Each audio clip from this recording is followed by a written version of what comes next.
My name is Cecily. I'm a vocalist and a songwriter from Washington, D.C., and I make jazz-influenced soul music that's primarily about love in all its forms. And I'm Demarco Rush, writer and reporter with the Washington Informer. So, Cecily, before I even get into your music that you currently have and everything that you have going on, break down where you even started, how you got into music, and how you got to where you are today. Goodness, how did I get started? Well, I guess I got started by being born into a family that had really good taste in music. That helps. And so I grew up listening to a lot of amazing records that my parents listened to, from particularly the 60s, 70s, 80s, and then I'm the youngest of four, so I had a lot of older siblings who listened to a lot of great music also from the 80s and the 90s, and so that's kind of what I was raised on, and I just always loved classic R&B and soul. And jazz too, actually, because my dad was a really big jazz aficionado. So I'd say that's kind of how I got my start, just because that's my influences. And then I didn't start singing till I was about 12 or 13. And it really just came from me loving to sing to myself and enjoying how it felt, how it sounded for me. And then when I was around 12 or 13, I saw an ad for voice lessons, and I asked my mom if I could take voice lessons. Mm-hmm. She made me kind of audition for her in the kitchen before she, said, okay, I'll pay for your voice lessons. And that was kind of the start.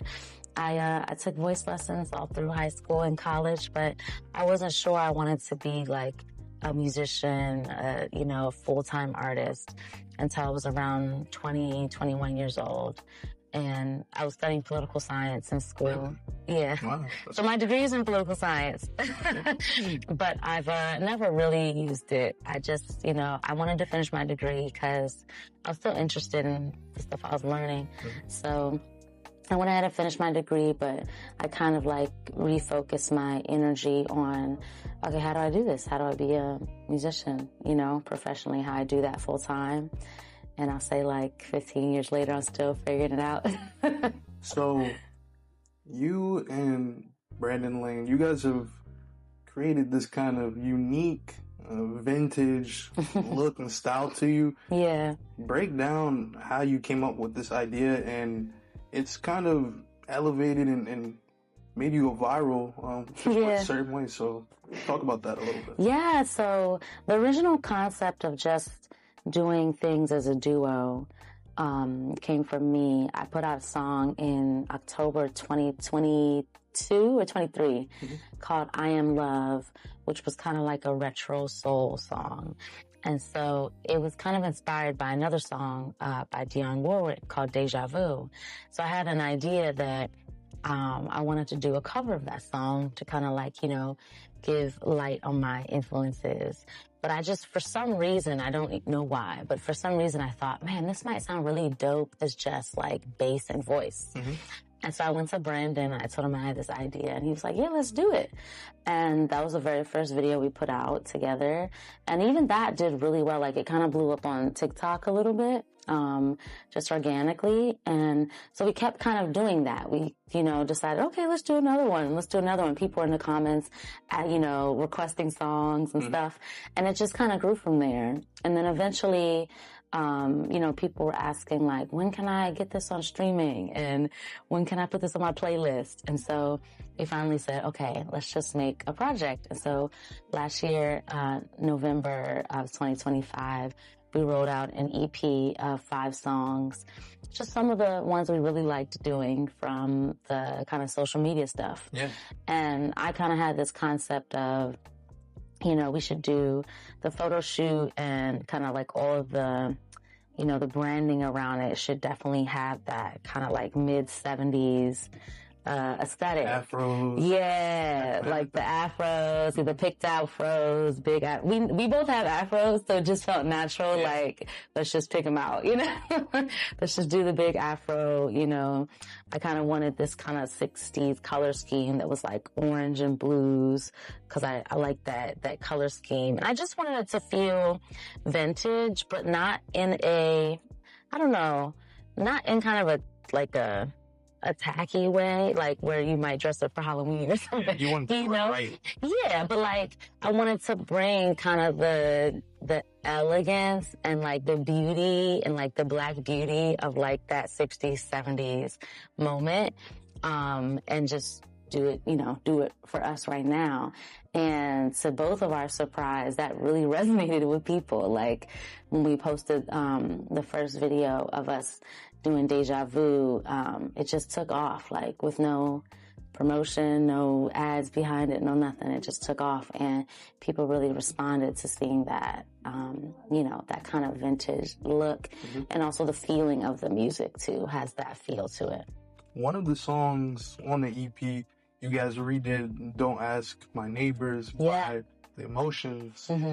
Talk about what it was like just doing that song. And, at the end of the song, I heard you guys kind of laughed like, all right, we're going to talk about that part as well. Yeah, so all the songs we recorded, just like we do the videos, like we just did a few different takes all the way through. And then we took the best one, the one we liked the most. And then I added the background vocals and maybe, redid a couple things vocally here and there. Maybe Brandon wanted to redo like one or two notes. He usually doesn't need to redo anything. He's usually like, yeah, that's good. And so for that one, at the end, we were just kind of like, we were planning to fade it out. And so we were just kind of like feeling it out for as long as it felt good, thinking like, we're going to fade it out. So we didn't have a way to end it. And at the end, I just started laughing. We both started laughing. And when we were doing the final mixing, I was like, let's just leave that in. It sounded natural. Yeah, because it was just like, one thing me and Brandon are going to do when we're together is laugh a lot. So, it felt natural to include that.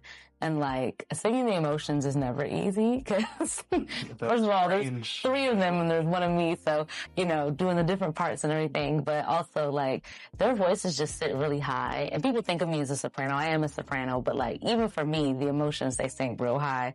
So some of those background parts were super high. So it's a challenge, but in a good way. Well, yeah. I think you guys did it justice. Thank you. I liked it a lot. I appreciate that. So where did you grow up? Did you grow up in the DMV? And if so, then how did the culture impact you, like your music style or just who you are as a person?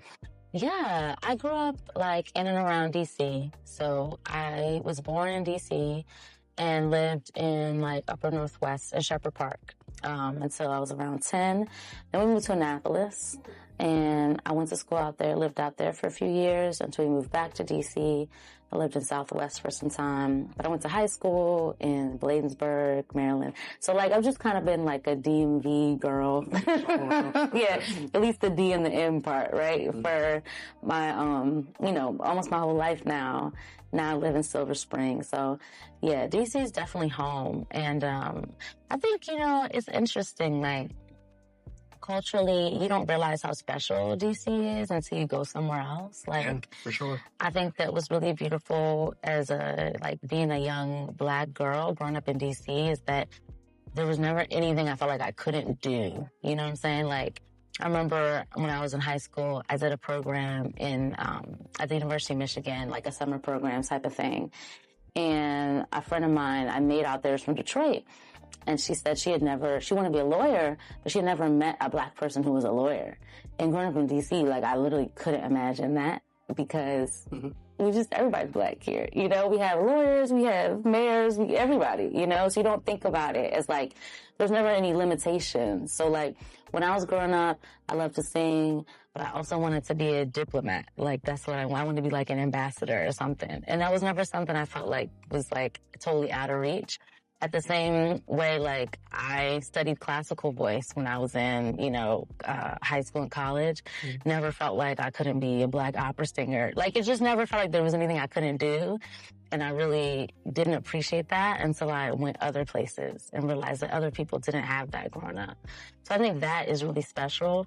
And then as well as just like DC, as much as we're known as a political city, obviously, it really is a music city. Like, I used to do a show where I paid tribute to kind of like the music history of DC and kind of take people through, from Duke Ellington and jazz all the way through like doo-wop and, all the way to soul and go-go and all these things, And it's like, we really are a music city. And I think that specifically the influence of go-go, being like a music form that's based in live instrumentation and live performance, has helped keep DC a music city too, because people still want to learn to play instruments, and people still want to be, at a live show. I mean, beyond go-go, but I think that's a central part of it. Yeah, it definitely is. Yeah. So I think I don't know, I just feel like DC is really unique, and I feel really lucky to be from here and raised here.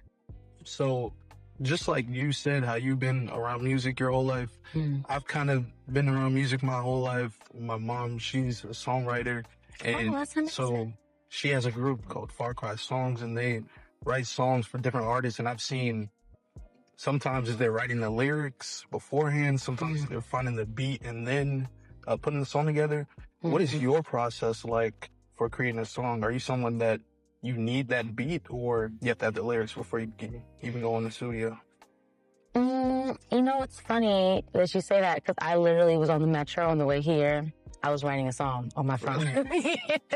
Like, I was writing the lyrics on a note, and I was like, singing into my voice notes, hoping that it won't just be train noises when I go listen back to it. But I definitely don't need the music first. I'm really the project I did with Brandon is all cover songs. And so that was fun to like not have to worry about writing the song for once.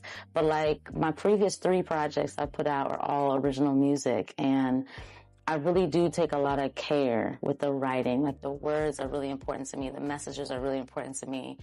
Before I wrote songs as a kid, like, I wrote poetry. I just liked words.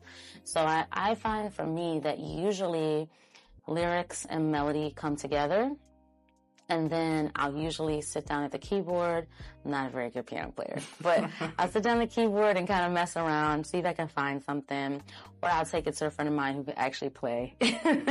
And we'll kind of finish the song together. But that's usually my process. I usually start with lyric and melody together. They just kind of come. And then I just let it kind of grow from there. Oh, that's pretty cool. I'm glad to be a small part of the process. Yeah. So, just going forward with your career, where do you envision yourself with music? Do you want to keep taking it further? And if so, what do you have on the horizon for your fans for what's next? Yeah. So, what's funny about the project me and Brandon did is that we really just did it for fun. Like, it was really me saying, okay, I'm working on original music, but it's going to take a while to finish writing it and to feel like it's ready. So this feels like a good time to do this project, of covers that people requested online. Like, let's just do it. And so it really was just for fun. And it's taken off to a point that I never would have expected. And I think that taught me something important, which is like, just have fun, Yeah. Like, sometimes I think I get really serious about my music, and I think music is serious because it literally can shift the whole energetic, reality of a person, of a space. Music is very important. It's serious stuff, but you got to have fun with it. And so I think going forward, I'm trying to bring that energy into everything that I'm doing. I am writing a new project of original music. Me and Brandon are planning some tour dates for later this spring. Hopefully going, beyond outside of the DMV a little bit more. And, that's pretty much what's going on right now, but I'm very excited. Like, this is my life. I never want to do anything else. Well, thank you. I appreciate you talking to me. Thank you. I'm rooting for you on your journey. And thank you. Yeah, thank you. Thank you. I appreciate it.